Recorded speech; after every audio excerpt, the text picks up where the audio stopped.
Hey guys, welcome back to the JPM Performance channel. John hits his head on that.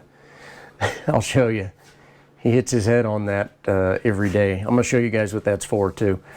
Welcome back to the JPM Performance channel. It is of course time for a shop tour.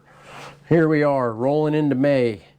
One more week, we will be in Mid-Ohio, at Mid-Ohio.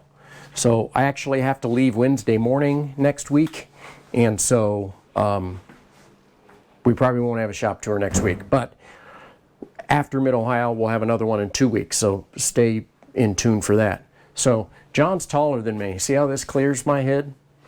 So what is this? Why is this sitting here? When I'm installing a timing belt on a Miata engine and I'm pressing on the front crank damper, you have to get it partially on, then you get the timing belt in there, and I use this to hook the belt and hold it up. That's what that's for. John hits his head on it every week, so we'll keep the tradition going. Okay, so don't have an engine on the bench this week, but I did get something exciting in. These are billet steel one-piece hobbed ring gears for Mazda 2s. So I'm starting to get some action on high-performance Mazda 2 stuff. So these are for two different customers that are wanting to get into H production in their Mazda 2s. So I'm going to start working on with them on this project. You can see we've got a 7 1/4 inch single disc clutch and a really nice custom flywheel made by ASCO Motorsports out in California. So these just came in. Man, they're really nice, really beautiful stuff. So I'm super excited about that. Haven't done anything on Wade McBride's car yet because I have some other things that were a little more pressing, and he said he couldn't come get the car for like 2 or 3 weeks. So it's only been a little over a week since Hallett, so I'll probably yank motor and transmission out right as I get back from Mid-Ohio. So 2 weeks, we'll get to working on that. Now you can see I've got my shrinker stretcher out. So if you guys have never seen one of these things, what you can do is you can literally take a straight angled piece of aluminum like this and make it curve like this. So you can turn them either direction. So you can see the marks on the bottom of the aluminum.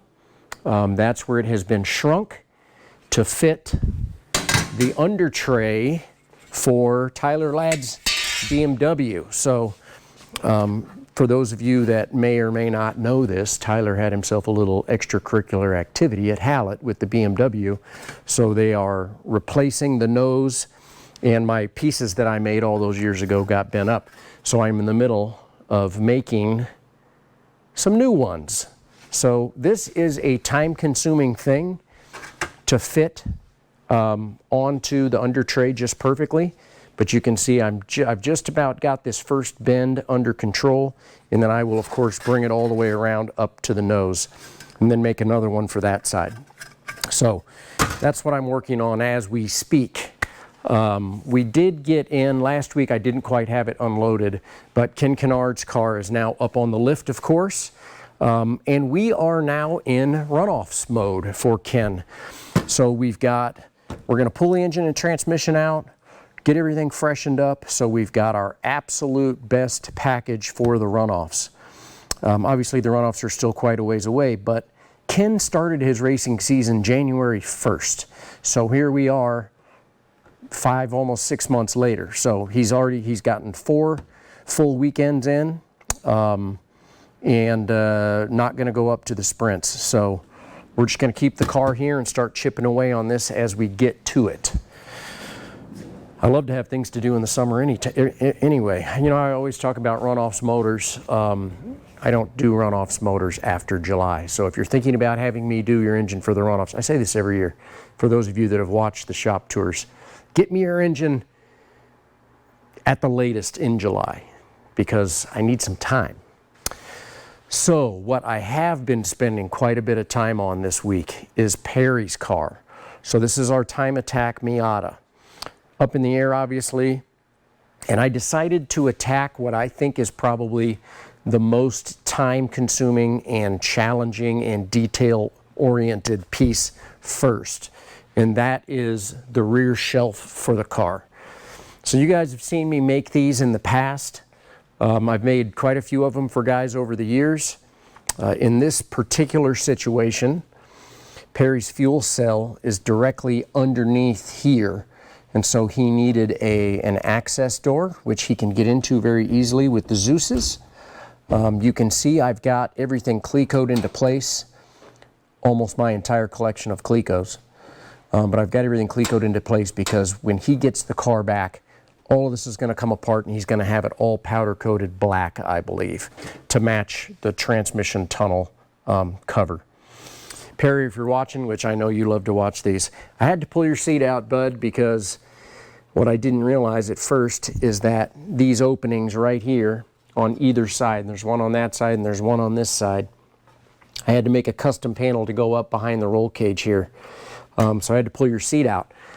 I'm betting you're cursing me a little bit because it wasn't easy to get out with those bolts, but I'm going to let you put it back in. You're welcome. But I think this shelf turned out great. You can see the fuel lines are coming through with bulkhead fittings over here, and it's completely sealed off. And when this is powder coated black, it is going to look amazing, like they always do. So I'm really happy about that. Whew, about 20 hours worth of work, in case you're interested. Okay, so ripping and tearing on the Camaro. We've got some interesting stuff here.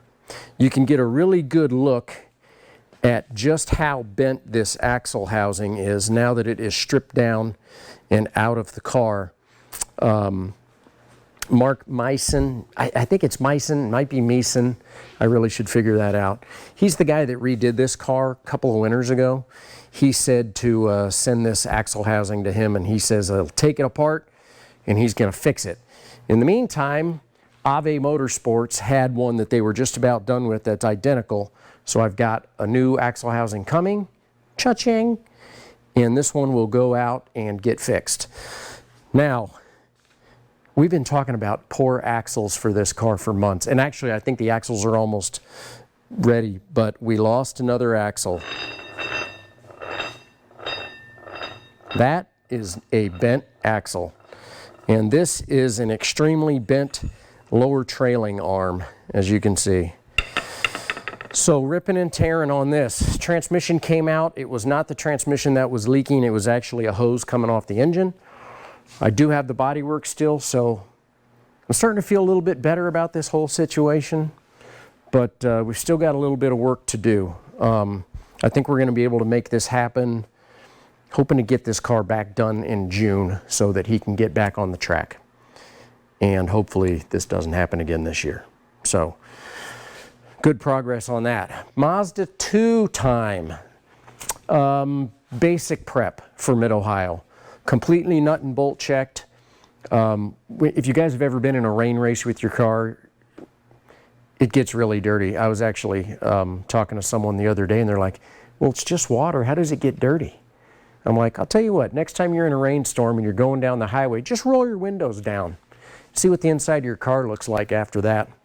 So I've got the inside completely cleaned and wiped off, wiped down. All I have left to do now that the car is completely nut and bolt checked, is clean the outside. The inside of the windows still have to be cleaned, but we're looking really good. Got some tires mounted for Mid-Ohio. Looks like we've got, I think I saw 7 H production cars entered for Mid-Ohio next week. And there's a bunch of F production cars entered. I don't know where the E production cars are. I think there's only 1 entered so far. But looking pretty good. I know Matt Brannon's entered and his son Braden are both entered in their X19s. And Vincent LaManna and Kendall Jones. And I can never remember everybody's names off the top of my head. But basically, in our next shop tour, it's going to be a Mid-Ohio results situation. So, like I said, I have to get out of here next Wednesday morning because I have to make a stop in Columbus to dyno a car for a customer. And then and that's going to be Thursday morning. then we'll get up to the track Thursday afternoon, get all set up, because it's a 3-day weekend, similar to what Road Atlanta was. So we'll see how that goes. Looking forward to getting back to Mid-Ohio. Haven't been to Mid-Ohio since Runoffs 2015. So we're 10 years out on that. So really looking forward to it. I know the place has been repaved, and I'm looking forward to meeting some of you guys that I don't always see during the season. So come on by, pay me a visit. I have no clue where I'm going to be parked or who I'm going to be parked with. We'll see how that goes. But yeah, really looking forward to it. So I appreciate you guys watching as always. Hit me up with your comments and your questions. And of course, if you aren't subscribed to the channel, why not? Right? Get subscribed so that when these shop tours hit every week, you will get a notification. So appreciate you guys watching. I'll see you in 2 weeks. I'll see some of you next week. Have a great rest of your week. Enjoy the spring weather if that's what you're getting. Take care. Thanks for watching.